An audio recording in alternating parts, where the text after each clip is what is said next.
Despite a stronger economy, wage increases, and strong performances on Wall Street, many people are still struggling to make ends meet. And for some middle and low income workers, even recent raises are not enough to overcome those high prices from more than a year of inflation.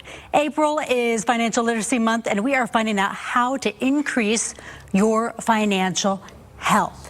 So joining us now, local financial professional Shane Stevenson from Winston & Company's Retirement and Financial Services.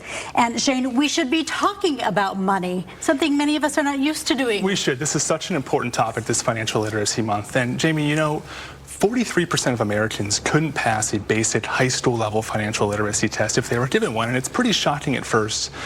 But really, it's understandable because the world is changing so much. It's so complicated out there. We used to have things like pensions that would take care of our financial planning for us. They were guaranteed. They were handled internally. But now as we switch to these 401ks and more defined contribution style plans, that responsibility is back on us to pick the investments and manage the money. I was lucky enough to have grown up in a household where we talked about these things at the dinner table. Yeah. We talked about lessons like don't spend money on credit cards that you don't have to pay off right away, those sorts of things. And I know most people probably didn't have that, and that's why we're so passionate about talking about this, having these conversations, and trying to spread as much knowledge as we can during this month. So you have some tools for us, some lessons, and we're going to start with our debt. Our debt. Debt is huge. Debt is like a cancer to any sort of financial plan. If you have debt out there, make sure you go after it with as much energy as possible. Think about this. We know over 13% of credit cards have an interest rate of 30% or higher. No. Most are in the mid-20s, but imagine 30%. If that was your car loan or your mortgage, you'd be furious, right? But somehow we're comfortable with that on a credit card. So don't let that happen in your world. Get that out of the way as soon as possible. And then start tracking your spending.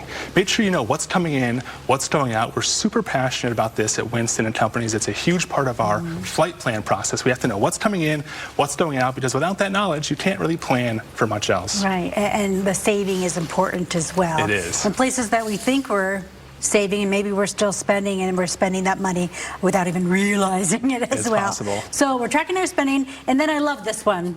Think about your future. That's what it's all about, is the future, right? If we're talking about debt, we're talking about tracking our spending, the goal is to plan for the future. So make sure you have your money working for you. Get that match from your employer, take that free money, but also make sure you're contributing at least 10 to 15% of your overall earnings to your retirement. And you want to make sure that money works for you. You can't save your way to wealthy, right? You have to have that money working for you in the meantime so that it's doing something that's growing and growing and growing while you're still working. By the way, if you need a budget tool to help you plan for your retirement and start tracking your expenses, you can visit winstonandcompanies.com. We have in the top right corner a great link to a free budget download to help you start tracking those expenses. And you know, right out of college, I remember a girlfriend of mine, we had temporary jobs. I think hers was full-time at the University of Phoenix. She started investing in her 401k right away. Yep. Are we talking to kids about this when you get that first job, to get right in that 401k? It's important because, you know, I always talk to people that are kind of more in my peer group about make sure you don't put this off. People sometimes think, it's my first job, I don't need to focus on this till I'm in my 30s or even later. That's a huge mistake. You want to start accumulating as soon as you possibly can. Yeah. Do you see people making mistakes at your age bracket now? Of course, like, yeah. I mean, you know, I see people that are in my peer group and I try to give them as much information as I can, but sometimes it's hard to communicate, you know.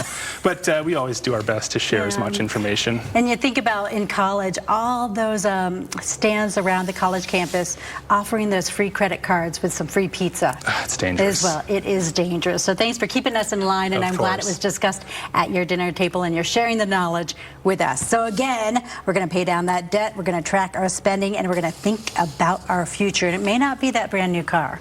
That's not going to appreciate at all. If you have debt, make sure it's something that at least builds equity. That's important. Okay, perfect. Thank you. Nice to see you.